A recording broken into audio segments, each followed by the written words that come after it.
many of you are probably familiar with the story, but I wanted to share a little bit about the origin of Young Mountain tea as a way to pull us into the conversation about where we're going in the future.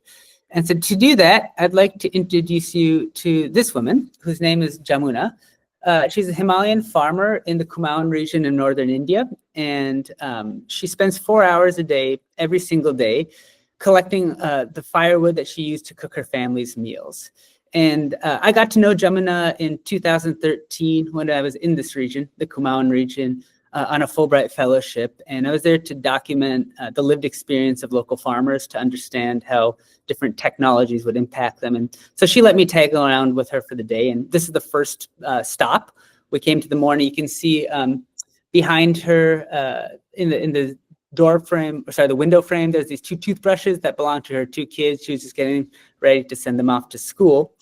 And then after she did that, we went into the forest to begin the process of collecting the firewood.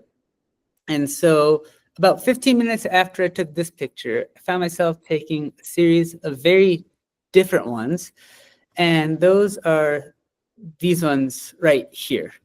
And that's the same woman, Jamuna, who shimmied up these trees about 70 feet up into living pines without any ropes or harnesses and started harvesting the living branches off a tree one by one.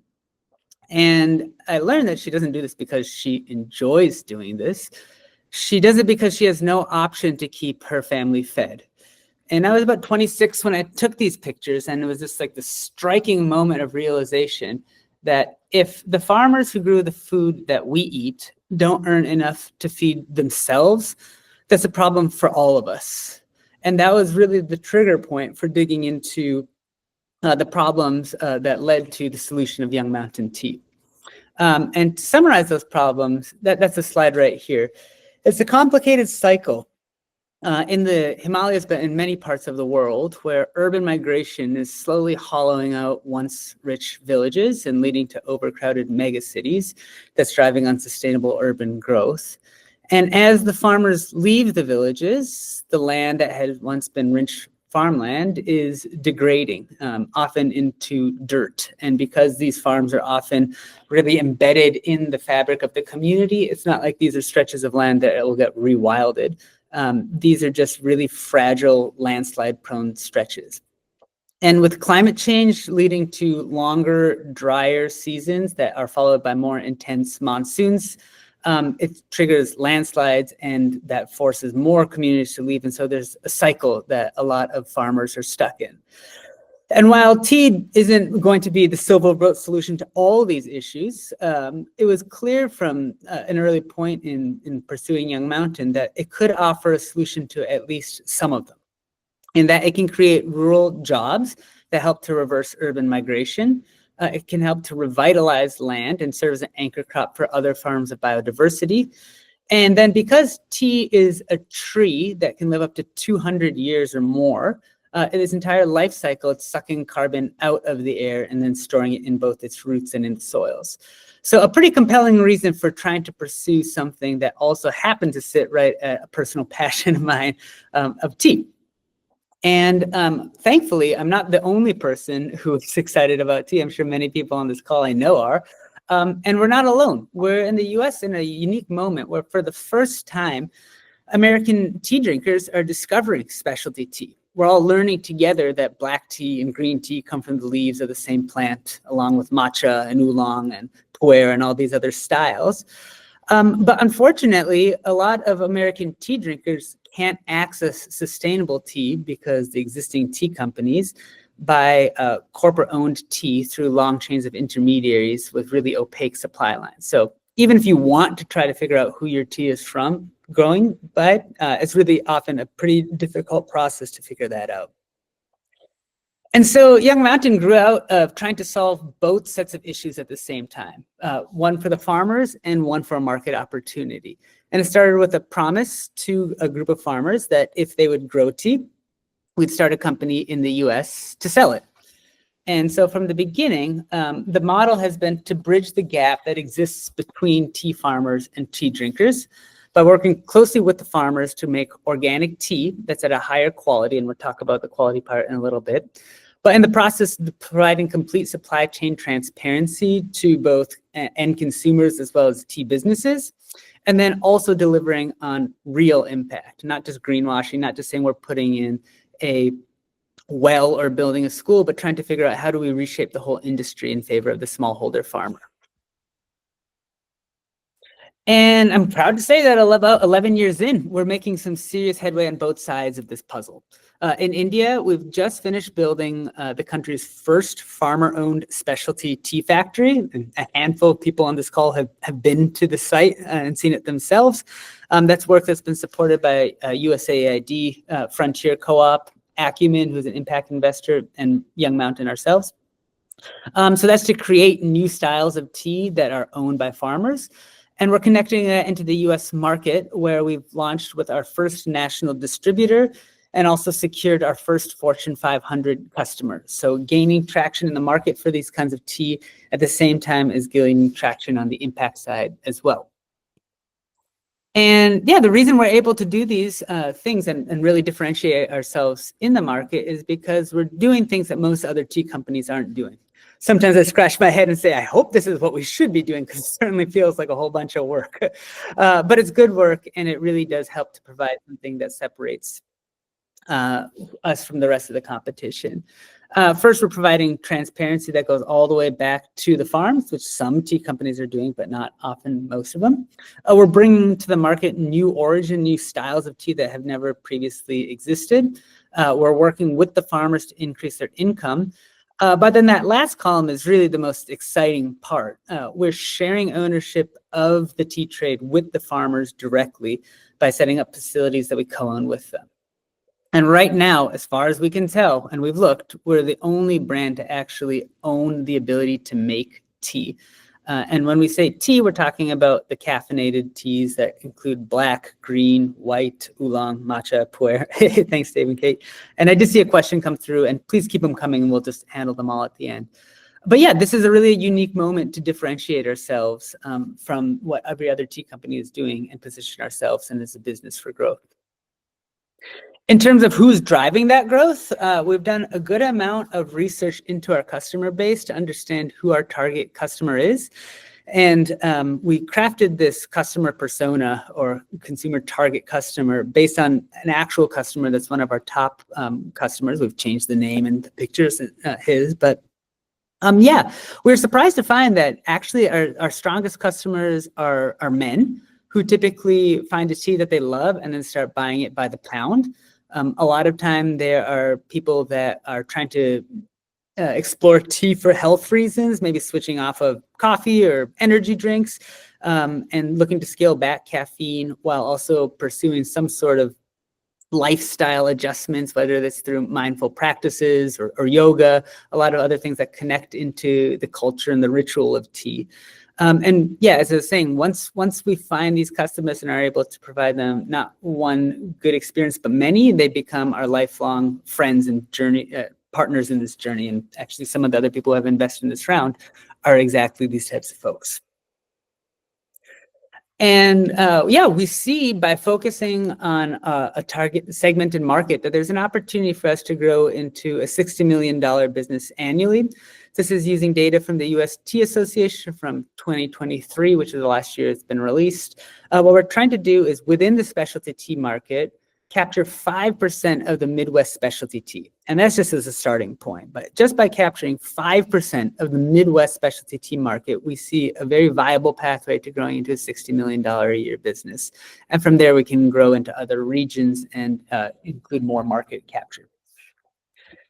And this is where we're at right now. The last couple of years, we've really had our focus on growing the factory in India and getting things set up.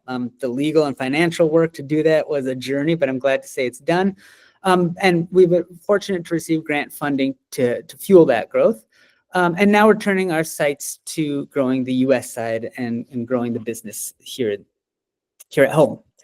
And while we just showed some of those revenue figures, I think those are helpful as a foundation so you understand where we've been coming from. But really, the launch of the Kumaon Tea Factory represents a totally new chapter for our work in that we are no longer just traders of tea that other people make. We are the tea makers themselves, and we're doing that alongside the farmers. And the interest that we've already received has been tremendously exciting from significant customers in the US and Europe who would buy more than 20 times the amount of tea that we currently sell a year, and there's multiple bites of interest, to consumers like yourselves who just want to feel more connected through their purchasing to the farmers that grow their food.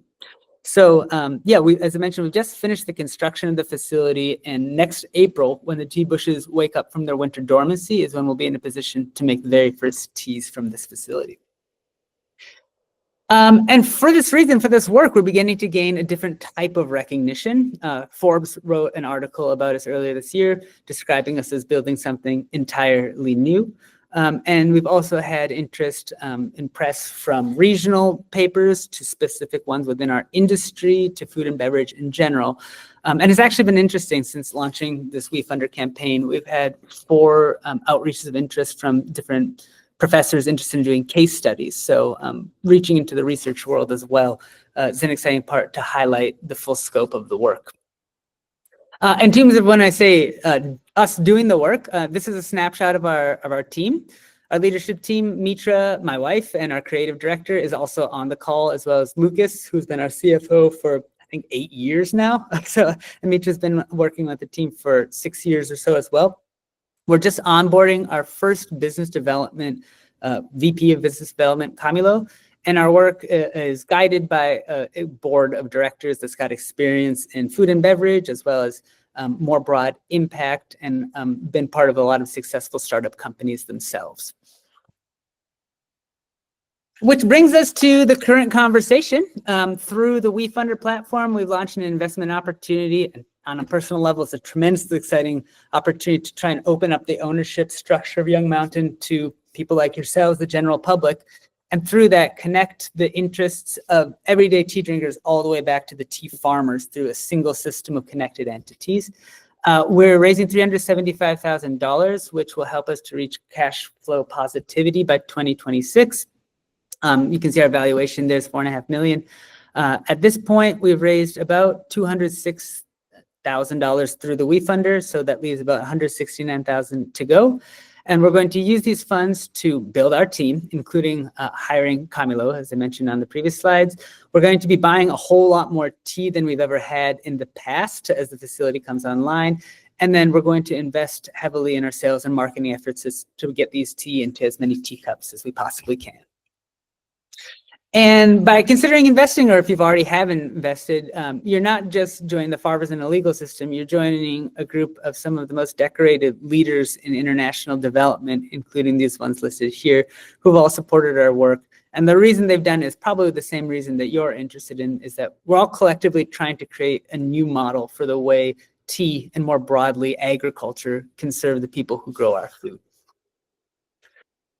So thanks, that's the presentation I'll share. I'm going to stop my screen share, and I'm going to then pass the microphone over to Brendan Shah, who is the CEO of International Tea Importers. And for those who don't know, International Tea Importers, or ITI, is one of the leading specialty importers and sellers of tea in the US.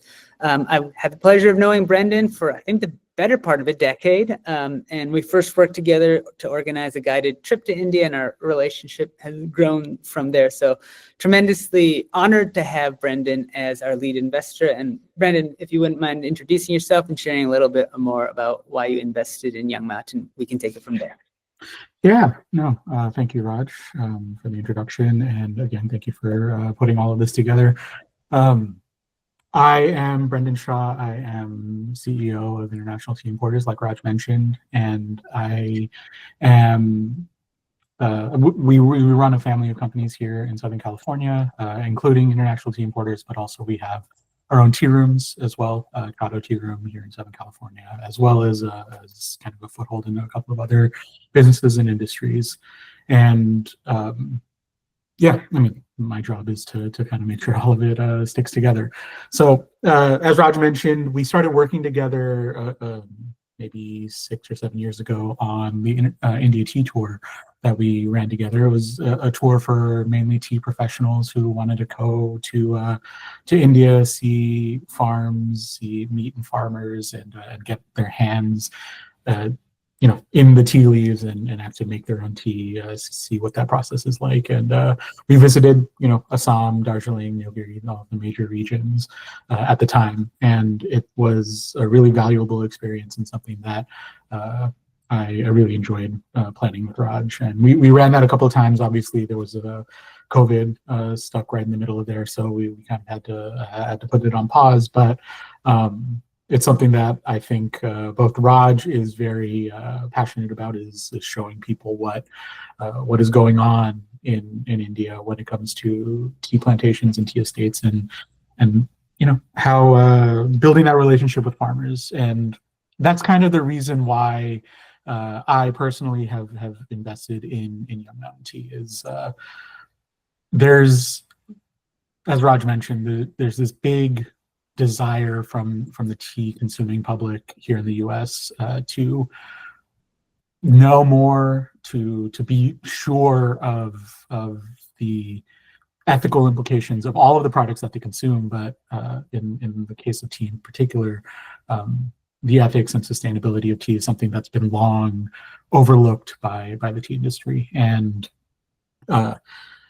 there are a lot of companies right now that are sourcing farmer-owned tea and producing it and selling it to the public, but where Young Mountain and Raj and the team at Young Mountain have really put their best foot forward and kind of set themselves apart is they're actually going in and doing the work.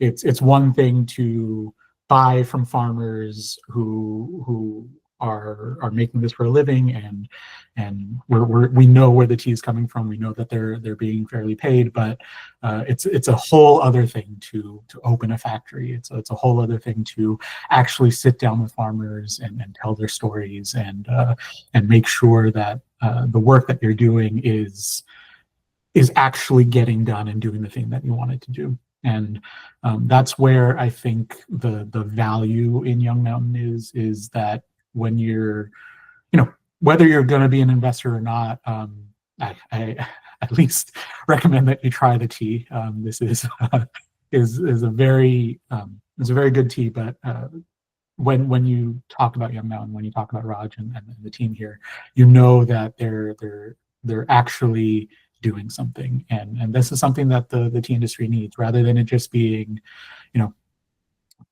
some large company in India or China or Japan or wherever saying, hey, this is the work that we're doing, and you sitting there and believing them. This is a small company with a team that really believes in the work and making sure that their primary objective, while obviously it is selling tea into the US, it's to uplift these farmers in the Kumano region. And I've talked to Raj personally, and we've talked about kind of what the future of the tea industry looks like. And I've never met somebody with the vision and kind of the drive to do what it is that Young Mountain does. So I am very happy to be part of the Young Mountain family, and I hope that all of you can get a lot out of this call, but also the involvement, the conversations with Raj, all of that is something that I personally think is a very fulfilling part of my life.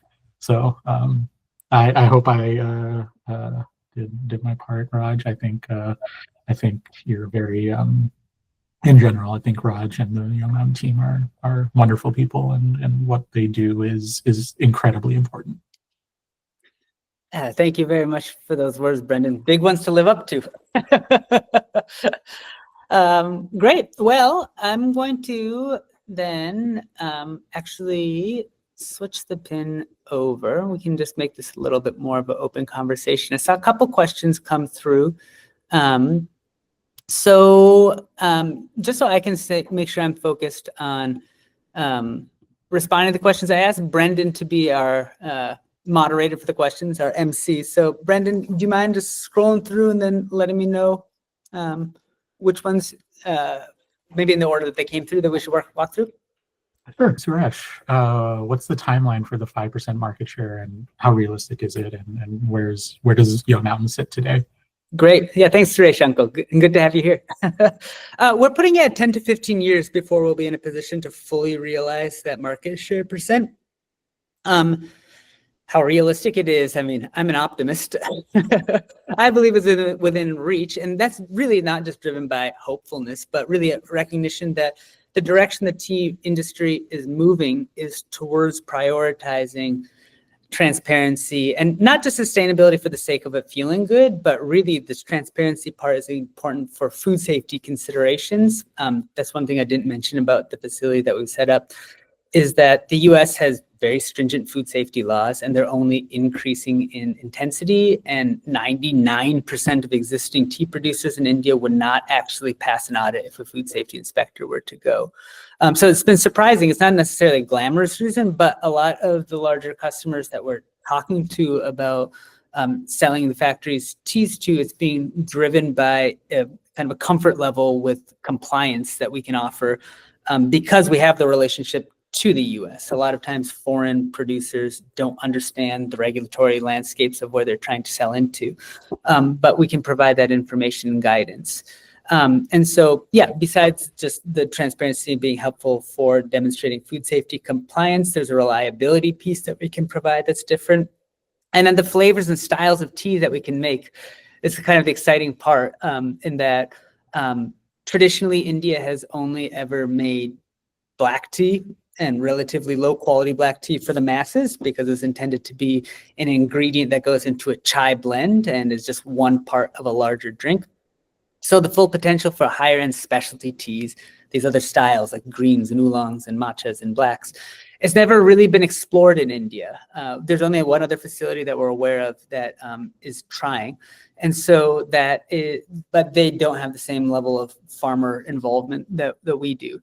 So those are the kind of the building blocks that put together a very compelling marketing story for us. I'll say that one of the things that we did working with Brendan's company, ITI, is to also restructure our operations so that we're in a position for growth once it comes. Previously, we were doing everything in-house ourselves, and we realized it turns out the logistics around importing tea, producing it into the packaging, and then distributing it out, it's a whole level of expertise that we're trying to develop ourselves. But by outsourcing our operations to Brendan's company, it puts us in a position that once the sales come in, we can deliver in a way that we previously weren't able to. So in addition to the market side, the positioning that we've done with the teas, we've also invested in these operational considerations so that, again, once the sales come, which will land, we'll be in position to realize it. Okay. Next question is from Kate. Just wanted to hear your thoughts on impact investing. So impact investing in consumerism is a growing space for investors and consumers. She'd love to hear more about the rest of the market space, especially Midwest specialty and the differentiation. And that ties into a question that John just sent in. Midwest focus, what about the rest of us? Yeah. Well, yeah, I can share that so when we started the company, we're based in Oregon and in Eugene, which is where I went to grad school and where there's a lot of other tea companies. That's where Yogi's global headquarters is, as well as Choice Organics. Mountain Rose Herbs is another larger company on the West Coast. And these are all partners to us because of the relationships that we've developed over time. And one of the things that we learned is that tea is a crowded space on the store shelf and online. There's a lot of other companies that are also trying to kind of secure market share. And so when we did research, we realized that the Midwest actually remains largely untapped from a specialty perspective. And I'm from the Midwest. We moved back to the Midwest to Michigan in order to be in a position to serve it better. So while that's our focus, to John's question, it's certainly not the exclusive territory that we're focusing on, and that's the beauty of the internet. When we're selling direct to consumers, we can sell across the whole country or broad fairly easily. However, the difference is for the wholesale customers, and that's what really, when I was saying that there's a market focus on the Midwest, it's really on the wholesale side, less the direct to consumer part. What were the other parts of the question? Impact investing in consumerism. Yeah, I guess Kate, maybe you want to clarify, but I'm interpreting this question to mean, impact, both investing and consuming of product is becoming a lot more popular, and maybe wanting to hear your thoughts about what being a company that does that is like, as opposed to a normal, traditional company. Yeah, sure. I guess, we identify as being mission driven, and actually my master's thesis was on what it means to be a social enterprise. And by that, my definition of that is we're using the tools of business and the power of markets to ultimately achieve social and environmental goals. So using the infrastructure of business to ultimately do some better world related work. Actually, so I was able to participate in a fellowship that was organized by the Rockefeller Foundation and Acumen, in which the positioning of this work is not just in trying to grow a business that is going to be one of these like tech companies that's a rocket ship upwards and a hockey stick shaped growth, but rather creating a whole system, a whole like way of thinking about the relationships and the structures that exist between the people who make food and the people who consume it. And that's a lot about where our focus is this restructuring. And that I think relates to another question I saw later in the chat about the other legal entities that are involved. I think big picture from an impact investing lens, I think that the world of impact investing is still fairly early days. I've had a chance to talk to a lot of people who identify as impact investors, but who are really first and foremost looking for a 10x return on their investment, and then also want to see some social or environmental components.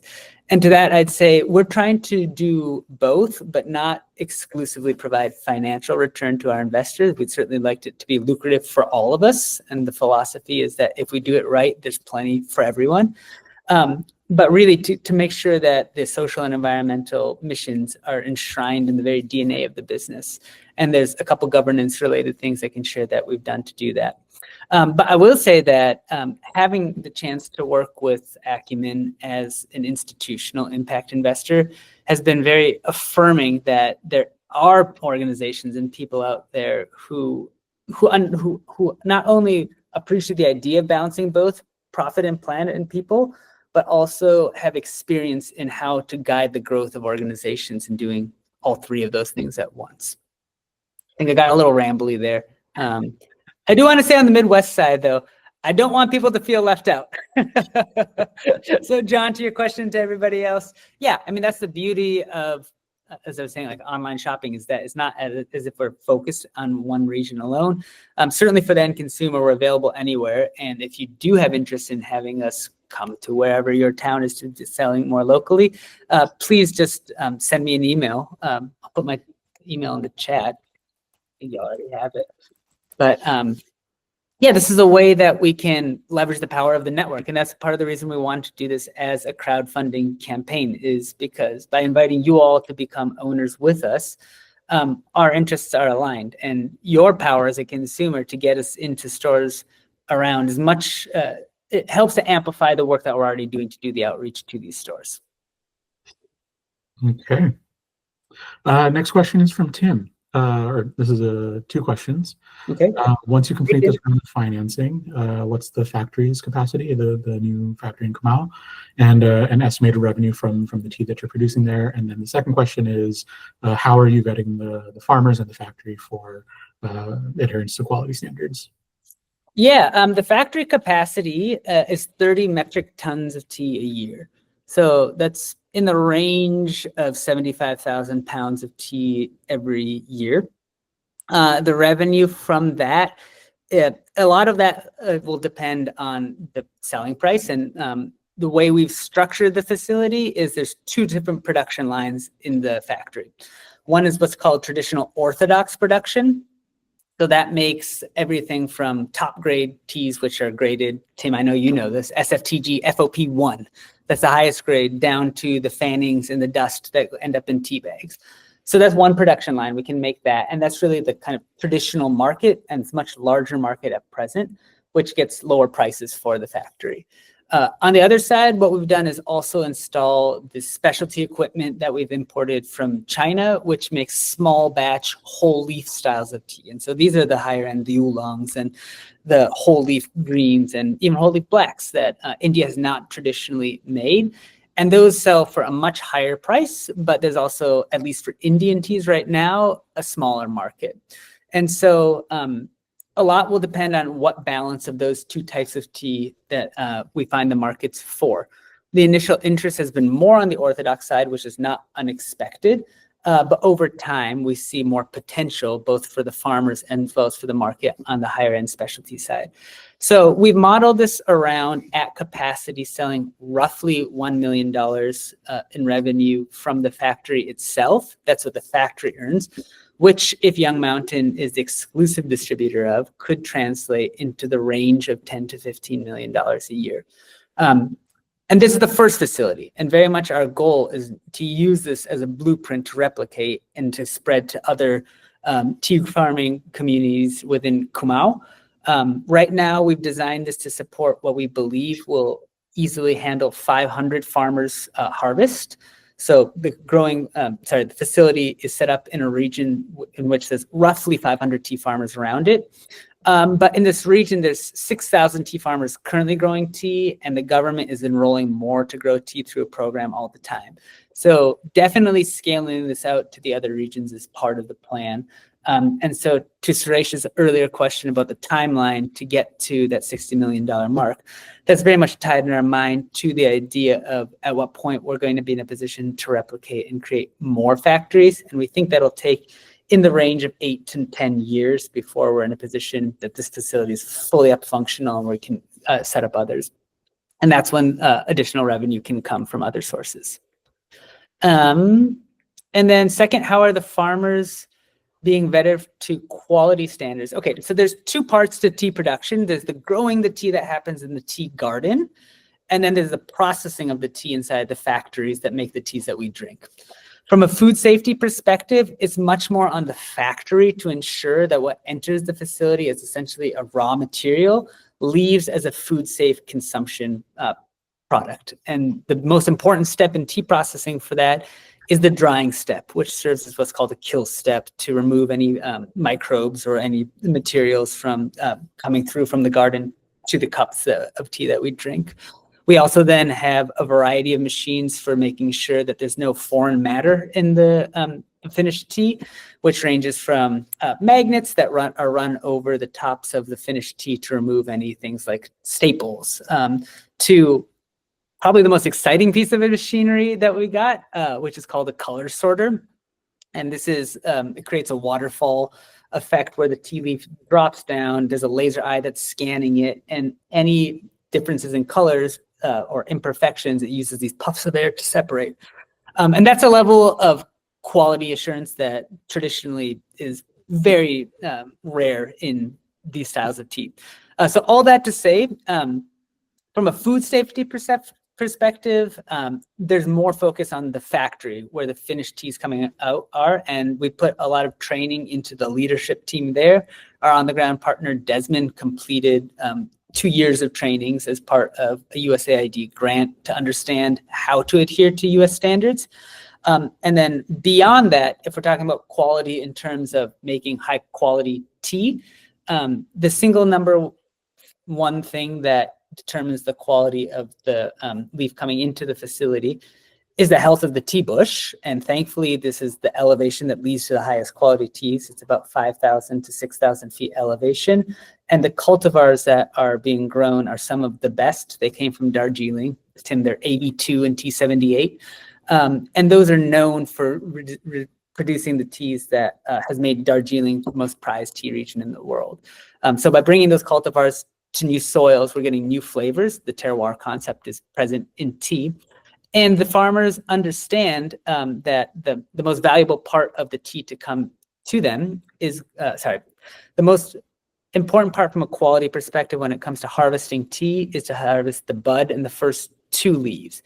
And so a lot of emphasis gets put on ensuring that the farmers are incentivized to only bring in that bud and 2 leaves, because once you start going further down to leafing it in the 3rd and 4th, the quality of the tea degrades. And so our pricing system for purchasing from the farmers is very much incentivized that if you bring in higher quality tea, then you're going to get paid a lot more for it. Thanks. I recognize that we can go much deeper into that rabbit hole if you'd like, Tim, either now or later.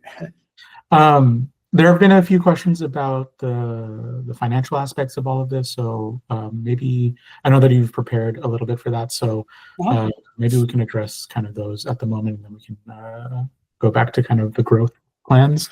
Okay. So John, I'm going to skip your question for right now, but Ben sent in, could you say a little bit more about the logistics of what an investment instrument is, and is it a publicly traded stock, or is it similar to that, and then taxes, resale, how all of that would work? Yeah, thanks, Ben. And as our resident doctorate in economics, it's only appropriate that Ben is asking these questions. Let me switch gears. I did put together a little slide for this. So this is an explanation. We got a couple questions from people generally about how much am I going to own and of what? And so this is information that's on the WeFunder platform, but that we summarized here.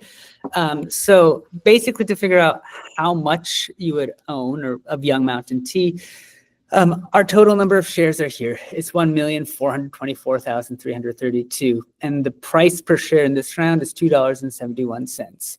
So if you divide the investment amount by the price per share, you get the total number of shares that you're purchasing. And then the number of shares is divided by the total number of shares to figure out the ownership percentage that you'd hold. However, through the WeFunder, it's not a direct ownership into Young Mountain. Because this is through the WeFunder platform, and there's some regulatory reasons why this has to be the case, WeFunder creates what's called a special purpose vehicle, or SPV, that is collectively owned by all the individual investors, proportionate to the amounts they've invested. And then that SPV owns shares in Young Mountain Tea. So yeah, I hope that addresses the question. If there's more there, I'm happy to go into it. Yeah, I mean, the second part of that question was thinking about taxes or resale or anything like that. That might be a little bit more in depth than we want to cover here, since we only have about not that much time left. Maybe we can send a follow-up email on that. So the next question from John was about the valuation of $4.5 million, and second part of that question is there any VC money in Young Mountain? Sure. And just to say to Ben, the good thing about recording this and having access to the transcript of the chat is that I can follow up. I'm going to be honest, there's probably some questions around taxes that I'm not qualified to answer, but thankfully WeFunder has been very responsive on a lot of those questions. They've got resources. If you would like to explore it yourself, you can check it out as well. But I will follow up on anything that we aren't able to cover here. So yeah, on the valuation side, this is how we calculated the valuation. So a standard way of doing early stage businesses is to use what's called a revenue multiplier. And so we looked at industry standards and arrived at the value of 6.67 as a revenue multiplier of 2023 revenue, which you can see there was 675,000. And so, yeah, we benchmarked against non-alcoholic beverage companies from March 2024, which is when we were getting ready. The source is called Equidom, which is a database of these revenue multipliers that are used, that's maintained by a professor out of NYU. And so that they said the average is 3.54. That's what businesses were using traditionally for this. One thing that we did do, which is non-conventional but representative of our intentional focus on impact, is to quantify what the impact is. This is actually something that there's several rounds of board conversations around trying to figure out, how do you put something around the significance of creating a new model? We didn't think it would make sense to have it be higher than the business potential. And so after several rounds of conversations and also conversations with Brendan, we arrived at this value of 3.13. So if you add up the 3.13 and the 3.54, that gets to the 6.7 figure that we used. And I'll say this, that in addition to that, there's a little bit of just gut checking, like looking at other businesses, both on WeFunder and talking to people in the industry to understand like what are reasonable multipliers of revenue, because from our perspective, it's not in our own interest to overinflate our valuation. It's not fair to the investors. It's also in the long run, if we have to do future fundraisers and we put that value too high now, it becomes out of reach for subsequent rounds. So we felt that this was a comfortable amount that accurately reflected both the business potential, but also the significance of the work in India. You just touched on future rounds. A question from Caroline just came in. Are you planning on doing subsequent rounds of funding? No, it's not part of our plan. It's something that we want to remain open to the possibility of. The idea with the amount that we're raising now is that this would put us in a position that we would only need to do additional raising if we were trying to pursue aggressive growth and don't have enough capital to grow off of profit. It's not something that we're actively planning around, but it is a door that we want to keep open to. And there's also the possibility of acquisitions, which might be another way that investors could earn a return. There are larger brands that are looking to acquire basically all the hard work that we've put in. We would never do that unless we had a high degree of confidence in the value alignment of any acquisition potential. And I guess that also segues kind of to another question that I do want to touch on, how your investments will earn a return. And the short answer is a share of profits. And the way that would work is at the end of each year, the board will decide how much of the profits that the company has to reinvest in growing the business versus distributing to shareholders. And so then your share profits would become proportionate to ownership. And I think the really important punchline for anybody considering this is that to think of this as a long-term investment.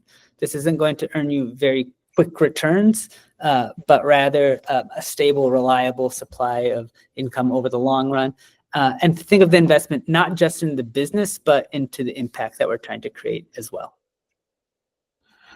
Okay. The next questions from Steve and Suresh are: you're projecting a 67% growth in revenue from 24 to 25, and what's the plan around that? And then Suresh's question is specifically around the profit margin after expenses. What's your profit margin look like, and what's the expected growth rate of profit margin going forward? Yeah, so those are two separate questions, right? Yeah, those are two separate questions. I figure I think they're on the same slide for you. So you might okay. wanna, Yeah. Oh, I can pull up the revenue related ones.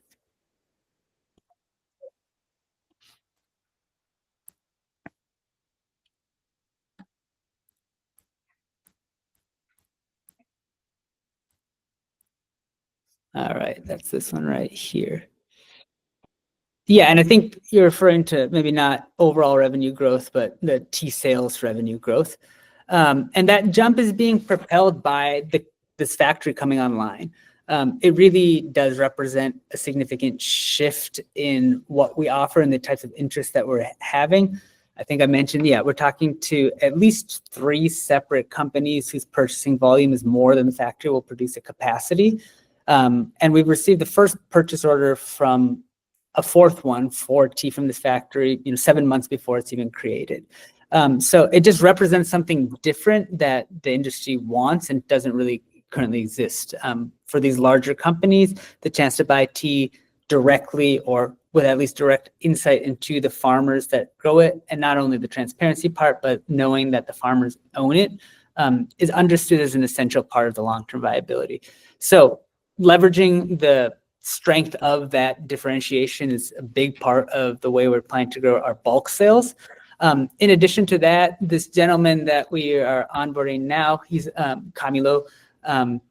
He came to us through one of our investors named Acumen, and he has experience. He basically started his own produce business and grew it to a sizable company and then sold his shares and was kind of looking for his next adventure. And so he came with us to India last October. Oh, and I forgot to make sure Mitra and Lucas, who are on the call, who have both also been to India recently, had the chance to travel. Well, Mitra wrote to Camilo and Lucas not, but I do want, if you have any questions for them, you have the chance to ask them as well. But anyway, Camilo came with us, and so we developed a good relationship, and his experience is primarily in retail and in food service. Yeah, he was importing herbs from across Central and South America and then selling them into the big retailers, Walmart, Trader Joe's, Costco, Whole Foods, you name it.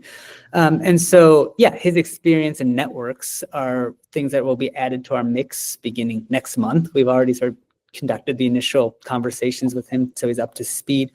But really, we've never had somebody who has experience in sales be part of the team. I'll be transparent. This is what we've been missing.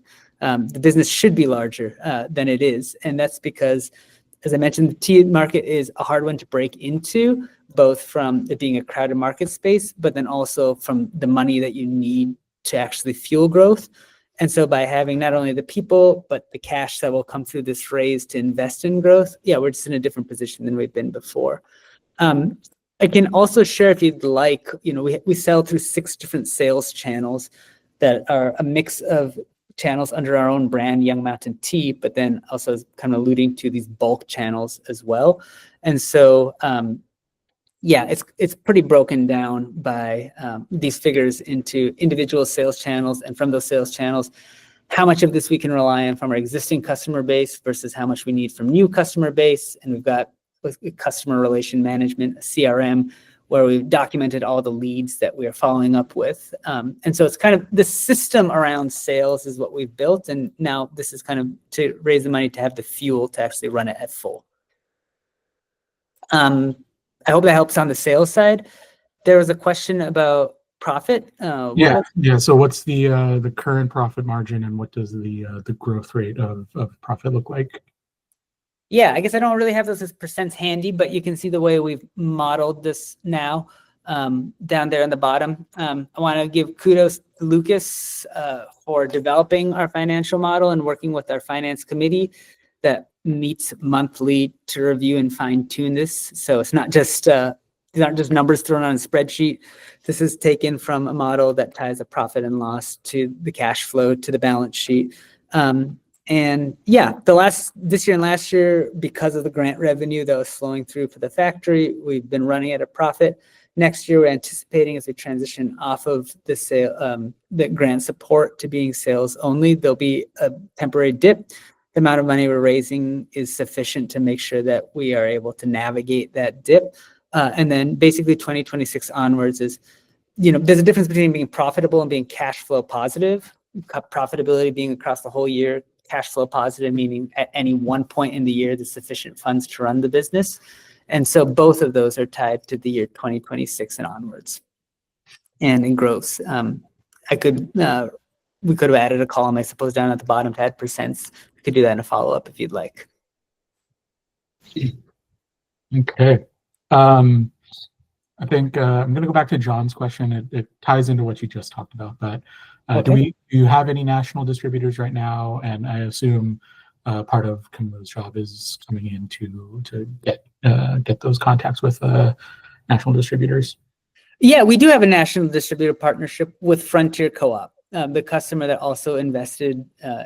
They gave us a grant to help set up the factory. Frontier Co-op, basically, if you've been to a store with a bulk section, more than likely is being supplied by Frontier Co-op. They do primarily spices, teas, and herbs, as well as tinctures. And so, yeah, we're not only carried by them, we're receiving a different form of support than they've ever provided to a brand that they carry, in that they don't usually intentionally market specific brands. They kind of rely on the brands themselves to bring in the sales, and then they help just with the order fulfillment. But because of our unique partnership and what we're doing in India, next year they have already organized marketing that's intentionally highlighting Young Mountain Tea and this factory as being something different. And they said this is the first time they've ever done that. So not only do we have a national distributor, we also have a unique partnership with it.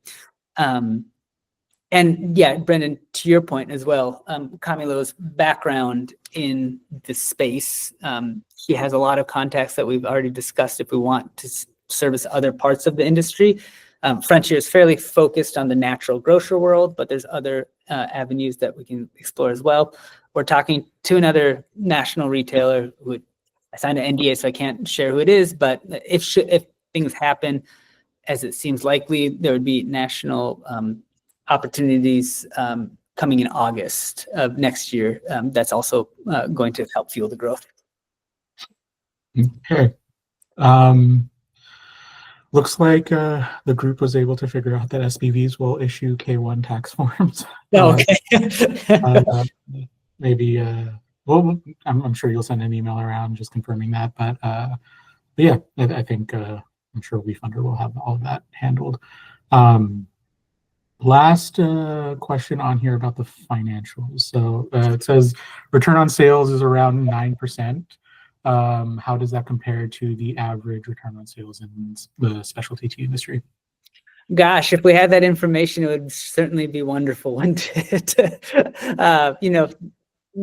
There's no obligation of a company to provide those numbers. So unfortunately, that's not information that we have ready access to. I've seen that Suba asked that, and potentially through university networks, there could be an opportunity to figure that out. But yeah, we really don't have insight into how this compares against others. I mean, I don't know, Brendan, if you can speak to it at all. Yeah, I couldn't tell you with any clarity at this moment how it compares. Yeah, my experience is that it's all over the place usually. Really depends on the tea that you're selling and all that kind of stuff. But I'm sure, going forward, we'll be able to at least get a little bit more clarity on that in terms of, you're talking to a bunch of different people, and the more that you grow, you'll learn that stuff. Actually, one last question on the financials: is Young Mountain a B Corp, C Corp, or S Corp? I think B Corp is its own thing, but I guess on a tax return, you C. Yeah, we're a C Corp. We're a Delaware-based C Corp. Okay, and then to that question, Caroline, I know that you're not currently a B Corp, but is that part of anything going forward? The certification world's an interesting one. There are so many. And so at present, what we've committed to is if we see that there is a way that it would support the business, then we'll consider it. For example, right now, the primary ones we're also looking at are getting regenerative organic certified, which Whole Foods is really behind, and getting fair trade certified, which is another, it's kind of actually losing cachet in a lot of the tea world. But some of our customers are interested in it. And basically, B Corp, which is sort of a certification around creating systems that ensure that the social and environmental pieces are built into the business. It's something we've looked into. When we looked into it, it felt like it was designed much more for larger companies than for us. And so we paused at that point. It's certainly something that we're not closed off to. But yeah, there's just so many certifications that we could have. We're just prioritizing the ones that we know will directly support business growth. And right now, B Corp is not at the top of that list. Okay. I know that we're at 12 o'clock. There are a couple of questions about the factory, organic, decaf, and somebody wants to see a video of a color sorter. I'm assuming that's probably on Instagram somewhere. So about the teas that you're going to be making at the factory, moving out of the financial stuff here, we have decaf and organic. Those are the two main questions here that I'm seeing in the chat. Yeah, the factory will be certified organic. So everything that comes out of it will be certified organic, which on kind of a tangent is not just like the market side. That's also for the farmers a really important part, because the pesticide use and the spraying can often have a lot of chemicals that are really damaging to them.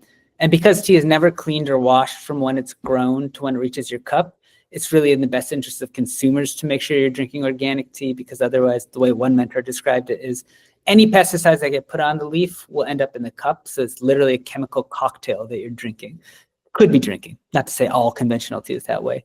But so all of our teas will be certified organic, and we're going through that process, getting the factory certified now. The decaf is not part of something that is currently in our plans. There's a couple different ways of creating decaf teas, and none of those are ones that we've put a lot of effort into developing for ourselves. So that's something that I know other customers have done through like using different carbon dioxide gases down the supply chain. So it's something that could be possible, but it's not something that'll be coming out of the factory. Okay. There are, I guess Ben left the question here, no need to answer right now, but does the investment produce dividends? And I'm assuming, that's part of the profit sharing here. Yeah. We are at time though, so I think we've covered everything in here. There are a couple more questions in the chat, which I'm sure you will answer later. If you want to stay on, anybody who wants to stay on can stay on, I'm assuming, if there's anything, unless there's a hard cutoff for Raj or the Young Mountain team at all. No, I'm happy to stick around for another 5-10 minutes, but yeah, thanks everybody for joining us. And yeah, I hope that if you are interested, you'll take the opportunity to join as investors if you aren't one already. And no matter what, I hope you continue to drink good tea and support farmers who do good work of growing our food.